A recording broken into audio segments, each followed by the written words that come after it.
Какво бих казал на българските жени с 8 марта? Много неща. Ако съм поет, бих казал: Господи, колко си хубава, колко са хубави ръцете ти и нозете ти, колко са хубави и очите ти, колко са хубави.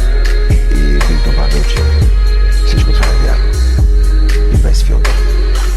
Като актьор бих се усмихнал на камерата и бих казал нещо с дълбок глас. Не си като никоя друга, щом аз те обичам. Или нещо такова. Като син бих казал, че заедно с детето се ражда майката. И ще съм винаги благодарен за това. Като баща бих казал, че с моето момиче аз пораснах. Би го изписал във въздуха. Щастлив съм, че ви имам. И казва още много неща, но няма, защото не е нужно да говоря аз.